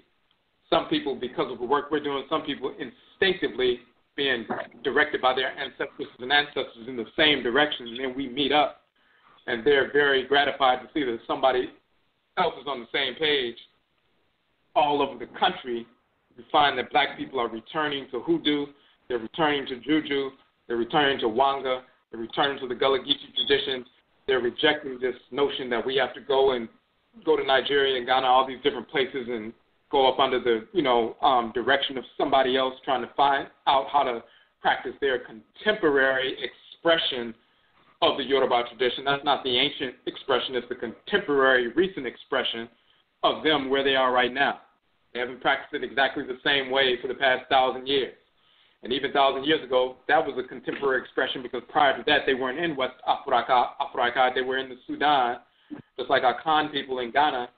They're 1,000 years ago, we were in the Empire of Ghana, and prior to that, 1,000 years before that, we were in ancient Khanat in the Sudan. So even the expressions 1,000 years ago were contemporary expressions of the culture. Wherever we move to different parts of the world and interface with the nature spirits and the abosom of that region, we have an expression of culture based on that interaction, that interface.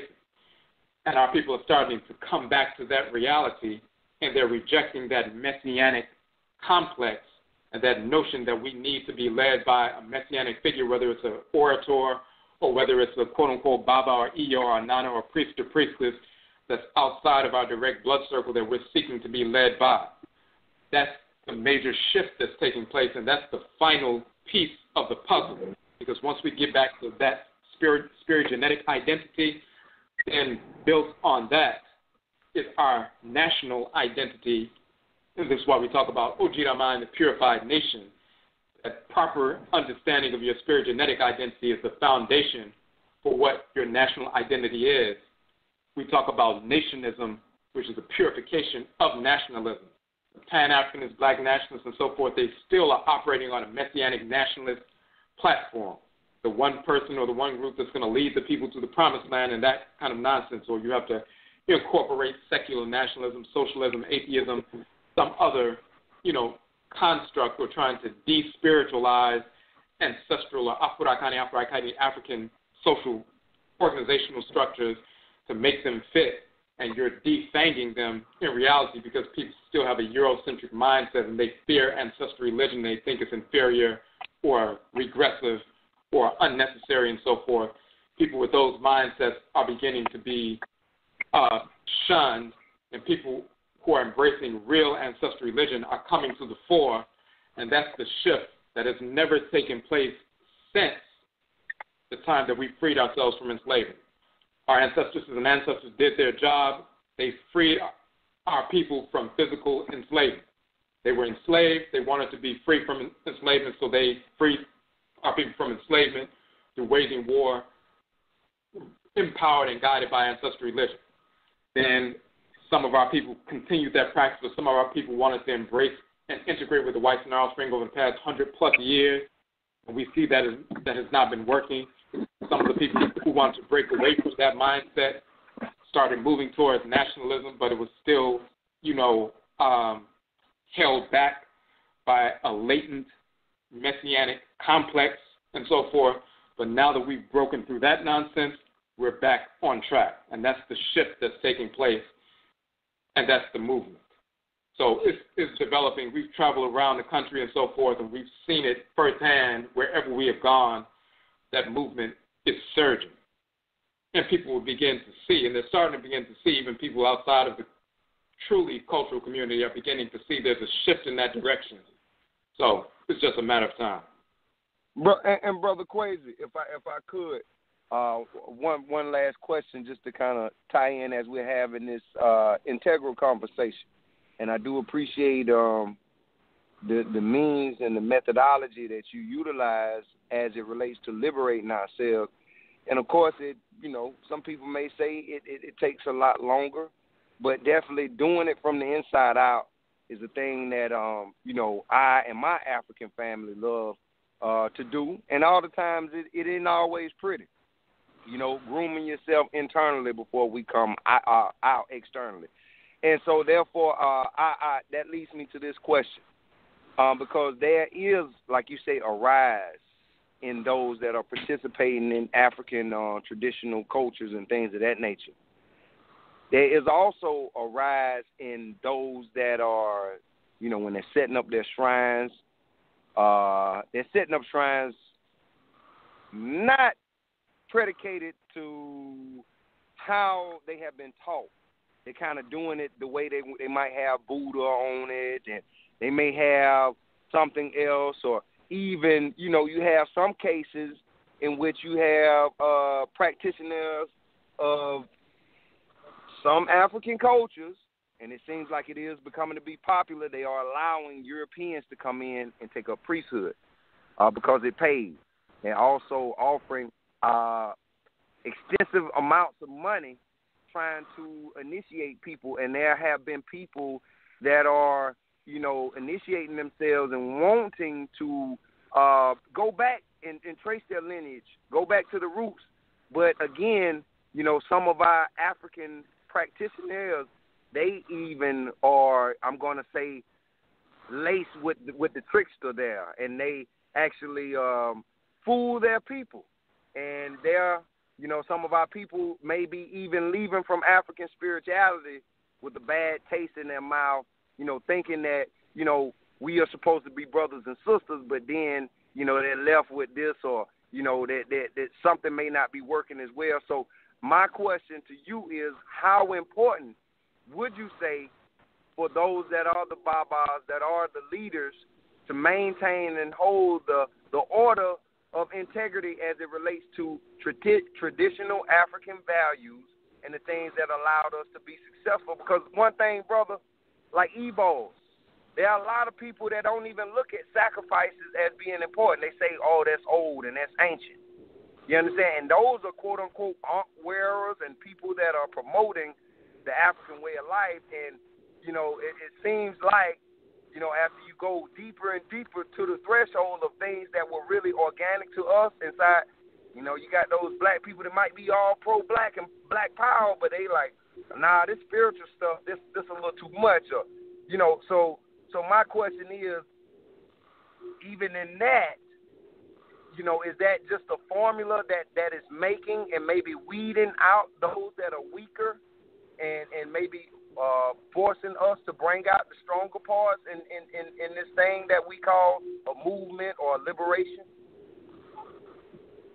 Well, I wouldn't say it's a formula. What I would say is that what you're talking about is the quote-unquote logical progression of some of our people over the past 40 years who instinctively knew we needed to return to ancestral religious practices, but they were still infected deep down inside with that mindset of we needed to be led by somebody else. And once you do that, of course, you're going to come in contact with some people who are, nice people, but you're going to come in contact with charlatans who like to exploit people who believe that they have no other choice than to be up under somebody. And you have these Negro criminal pseudo-priests and priestesses on the continent who are dealing with crackers and homos and everything else. And you have brainwashed Negroes, clowns over here who are dealing with crackers and homos and everything else. Of course, they're all illegitimate. All their titles mean nothing. We have no allegiance to them at all. They're just as much of the enemy as the cracker is. So we don't have to embrace them at all, no matter what initiation they have, whatever their so-called lineage is. That's all meaningless. All these little titles and so forth, we don't care about none of that garbage. If you're not dealing with the real, then to hell with you and who you are and your lineage, no matter how far it goes back. That's the position that we're on. That's the difference between what they've been doing since people first started going to the continent back in the 60s and 70s and everything, in the Caribbean, up until now. They've embraced and began to incorporate all kinds of destructive elements, like you said, with voodoo, or some people using, this stupidity of ancestor money, Jaws paper, and this idiocy, or, embracing some hermetic nonsense or extraterrestrial nonsense, or now, crackers floating little ideas to play games with our people like flat earth nonsense, and then these idiots are running around talking about that. Anything the cracker throws out there, they jump on it and, embrace it.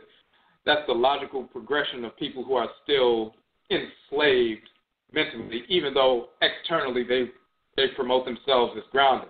But you can tell right away they're enslaved, because if they believe that their own traditions that were preserved for hundreds of years in their blood circle here, like hoodoo and juju and wanga and so forth, that's inferior. You got to kick that to the side to go get something from somebody else. They've already are fabricated basically for corruption. So the switch, the difference is us moving away from that. That's going to degenerate on its own. And when we're involved in our real traditions, there's a clean glass of water next to a dirty glass. And people are seeing these different things and negative things happening, and we can properly contextualize the feelings that people have. So when they see these things happening, and they know it's something wrong with it, but then they're scared to, challenge it because they think they don't have enough experience to challenge these people and so forth.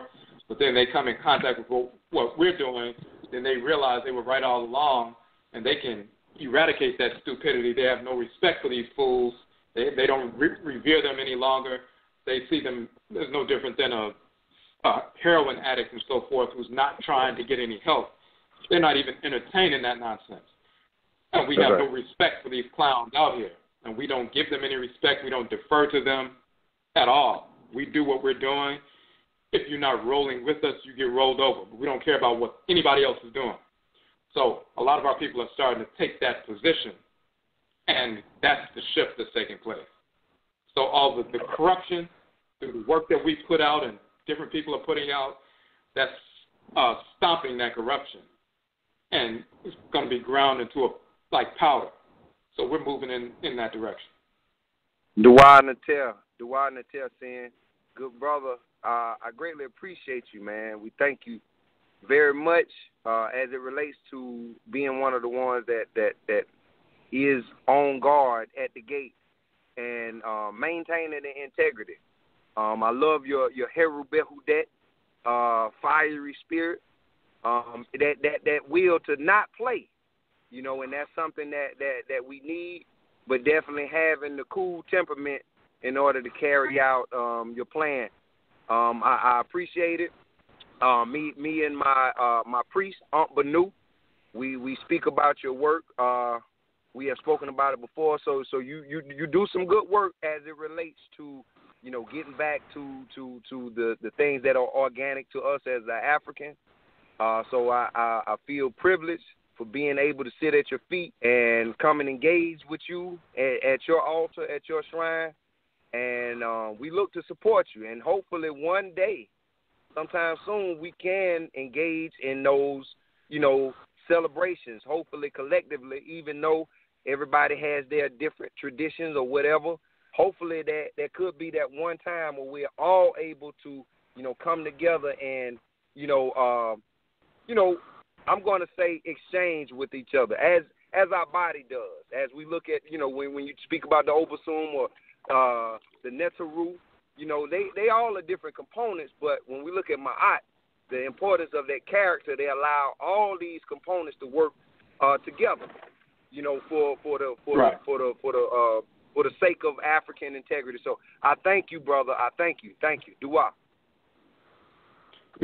Now, where are you all based at? Well, Heninsu, my priest, Unc Banu, he's out of New Orleans. He's in New Orleans. And I don't know if okay, I know who you're talking about. I know the brother. Right. I don't know him personally, but I know who you're talking about. Right. He has the book Remembering Ausar out, and that is an extensive look into the in-depth practices of our Kemetic Remutu ancestors or Ausar. So I'm out of South Carolina, brother. So a lot of times with my wife and I got married inside the tradition. So And it is a time here in Western culture, and unlearning some of that stuff. It takes devotion, and it definitely takes sacrifice. But it is one that I'm down for, and I'm happy to celebrate with you and the other family. As we're going to liberate, it does take sacrifice, brother. I participated in my first e-ball, this past year, and it's something I had never ever done. But we're talking about, putting that shekem on your tongue, from those life forces. Hey, that's something that it takes sacrifice, and hopefully it'll be something that we could practice together as a collective people, rather than shunning that and looking up to the European ways. So, like again, brother, I say duwa, brother Quasi, and to your to your family, to everybody that supports your great show, and that you are consistent, brother. You are consistent, and it's definitely quality over quantity that we look for, and this is the type of etching that we need to be done. So thank you, brother. Okay, Menasa, we appreciate you. Appreciate the call. Yes, sir. Okay, so we have let me get another call in before the show ends up. Okay, Michelle on the phone line, number 9440. Had a question or comment? Hi, Brother Quasi. This is Okofo Yaw. I had a quick question because I was listening to you talking about the importance of the different expressions of African ancestral religion. So I have been just kind of overwhelmed with shrine work this past couple of weeks. And one of the things that came to me, I just had made an assumption with my children that they were all spirit descendants of my matriclan.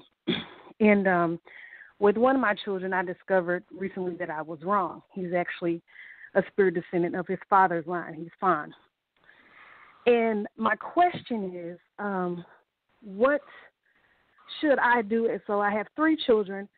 2 of them are spirit descendants of my line. One is not.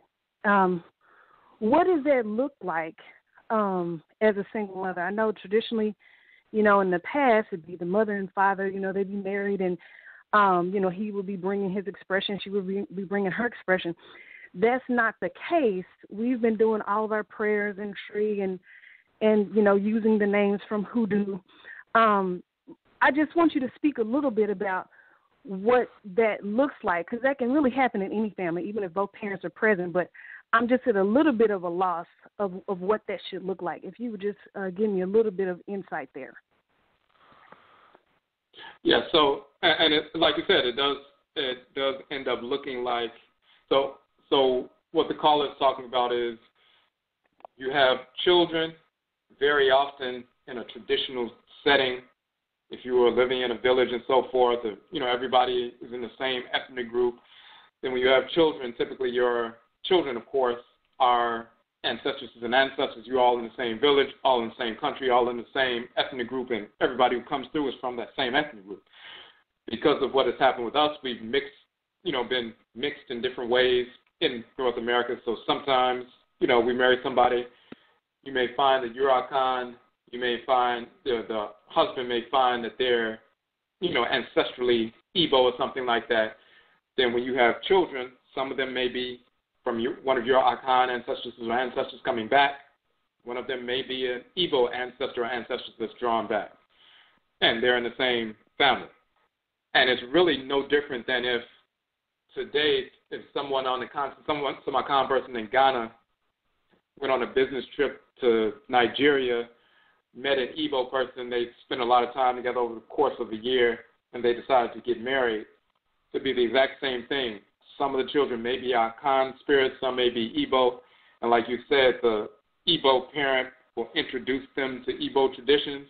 The Akan parent would introduce them to Akan traditions. If they're really on the culture like they should be, they will have divined and saw which child was which, and the children will naturally be drawn to which tradition they're actually from. It's the same thing here. So once you found out through Adebisa, through divination, who's who and what groups they're from, but if, the father's not necessarily involved in phone tradition, you can fundamentally you're giving them the cosmological foundation, but then you can begin to introduce them to Fong cosmology, language. You can let them study some, Fong language and so forth, some of the imagery, which is key, that will stimulate that ancestral memory for them, and they'll respect, of course, what you do in Akan tradition, and Hoodoo tradition, but they'll be naturally drawn to certain expressions of Fong culture, and you're talking about Fong like as in Vodou, right? That is correct, and I want to say something that was really funny just from what you just said is when I got done with the divination, and we sat down because we were celebrating the resurrection of Ausar, and we do different prayers as a family. So we were doing our prayer, and all the way up until I had done this recent divination, my other two kids would laugh at this, my other son, the one I'm talking about that's fine, because he struggled with pronunciation of a lot of the Akan words, when we were doing prayer, right, in tree. But when, after I done the divination and I talked to him and discovered that he was fine, we were doing the prayer, and I had kind of given him the names of the deities, according to voodoo. So he did the prayer, and he said every word exact. Like, it just immediately resonated where it's like it's what he should have been saying all along. Does that make sense what I'm trying to say? Like, he was like, Unya Mewa. I can't tell you how many times I'm like, no, baby, Unya Mewa. It was just rough, right? It was just rough. So his brothers were laughing, and immediately when we did this prayer, not just me, but the other two children, my other two sons said, "Wow, Mom! Like, look, he got that like right off." So it reinforced what I had done in the divination, what I had received. But I guess I'm just a little bit.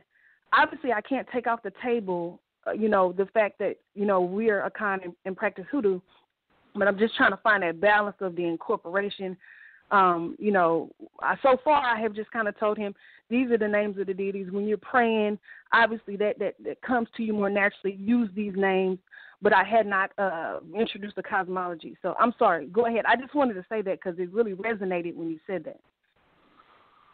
Well, and that's exactly how it takes place. And then not only introduce, you can download a Fongbei dictionary online. You can listen to some videos where they're speaking Fongbei and fluently, or little language courses and stuff like that on YouTube. But also introducing the true historical information, because when you look at the Akwamu Empire, for example, when it was at its height back in the so-called 1700s, before it collapsed, the borders of the Akwamu Empire, which for people who don't know is a large Akan group, the borders extended all the way to Wida, which is in the Fon Dahomey, ancient Dahomey territory. Mm-hmm. So there was an interfacing between the Fon and the Akan, and that's why even today, the Ewe, Fon, and Akan, that's why you see there's a such thing as Ewe Kente cloth in Ghana. They use their version of Pradine, soul names, and so forth, certain things they picked up from the Akan. So you'll see there was, at some point, there's fights, but sometimes points there are diplomatic relations. So the Ewe, Fon, and Akan, depending at what time in trustory it was happening, there was a blending of the people. So that happened over there, and of course it still happens over here. Just like when we went to New Orleans and me and Kalinda Laveau, Voodoo Queen Kalinda Laveau, did a joint presentation. We're on the same page. She practices voodoo. She's Ewe, that's Louisiana voodoo, and so forth. We did a presentation on Akan cosmology, but it's harmonious, and we work together well. So that goes back to that ancient, even recent, hundreds of years ago, but then ancient, of course, going back to ancient Kanat, Sudan. We were in these groups as well. So we've interfaced for a long time. So it's showing up in your blood circle. It's not, that's a continuation of what has been happening periodically.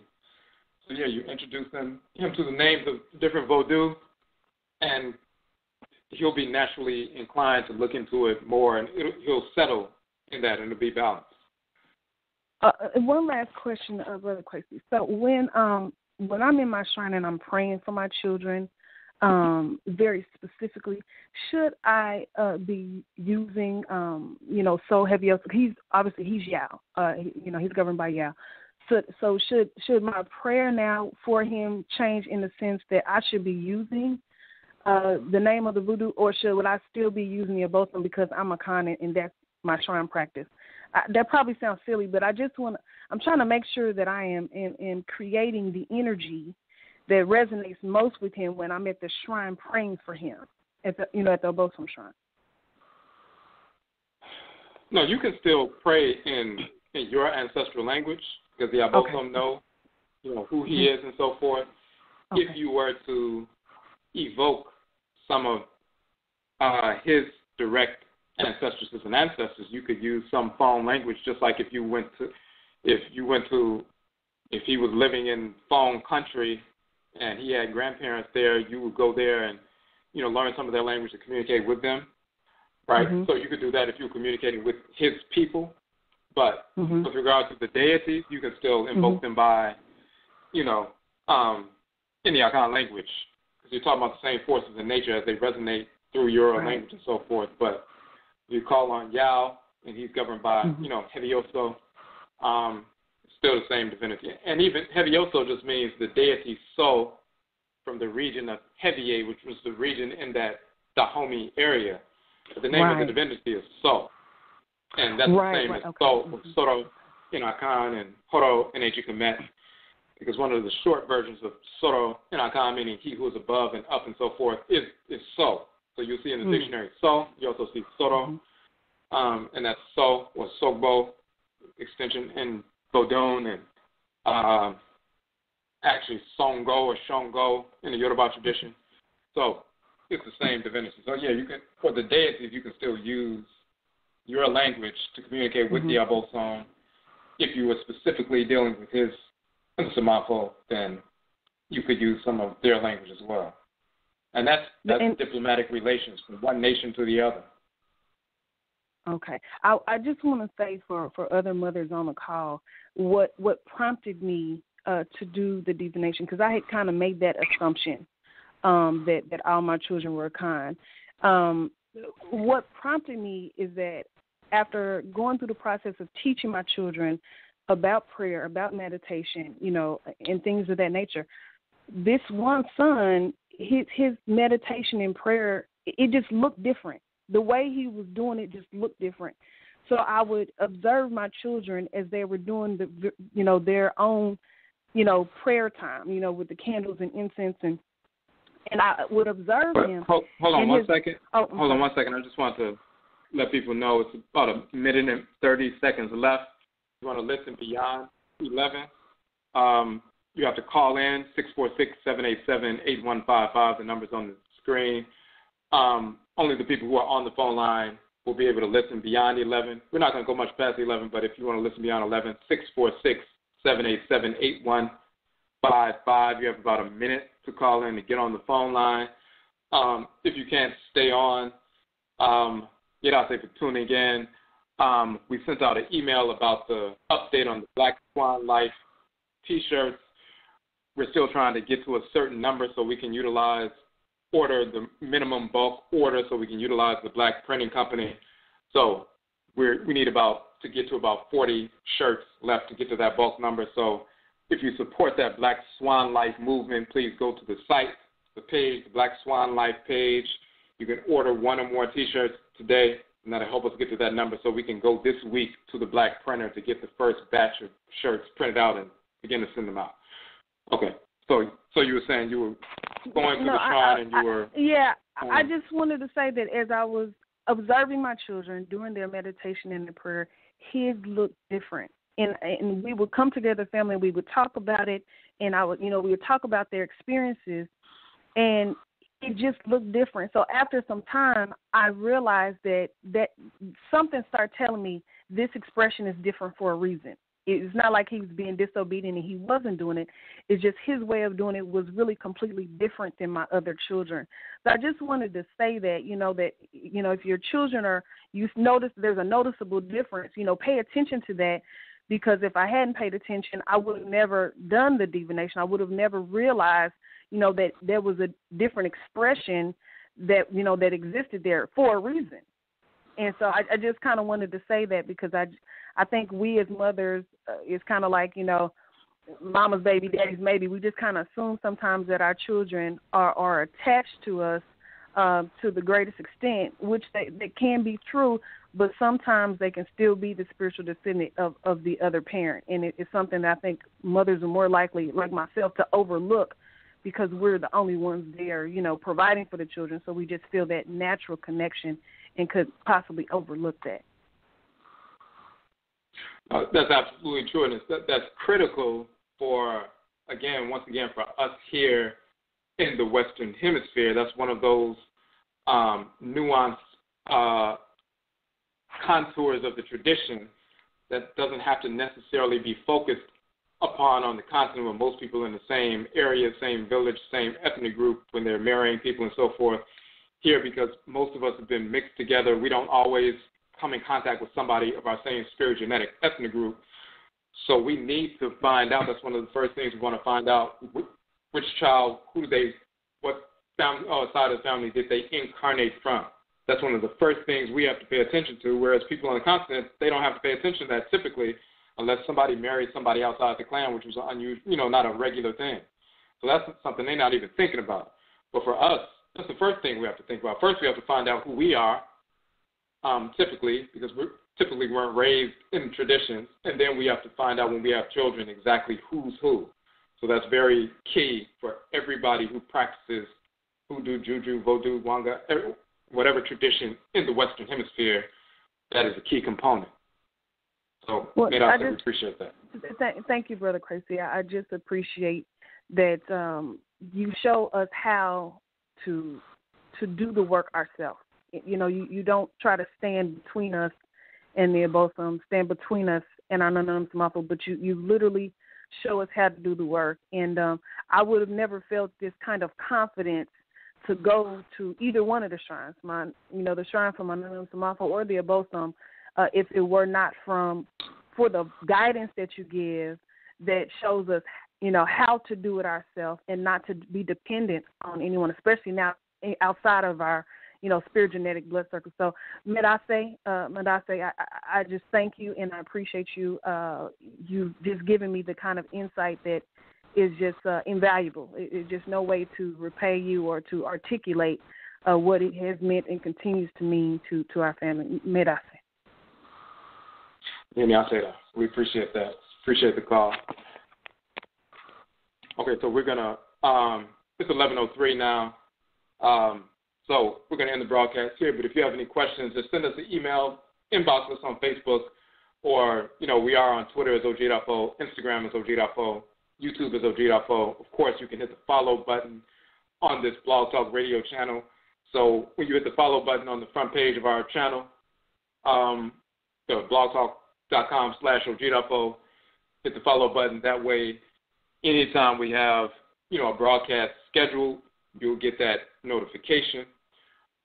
If you subscribe to us on our YouTube channel, youtube.com/OG.fo, anytime we post a new video, whether it's dealing with the broadcast or dealing with an event or dealing with a new publication, new book coming out, because we do have more books coming out very soon, then you'll automatically get these notifications. So go to our youtube.com/OG.fo channel and subscribe. And, of course, Facebook, Kwesi Akan on Facebook, OG.fo Akan on Facebook, as well as Twitter and Instagram.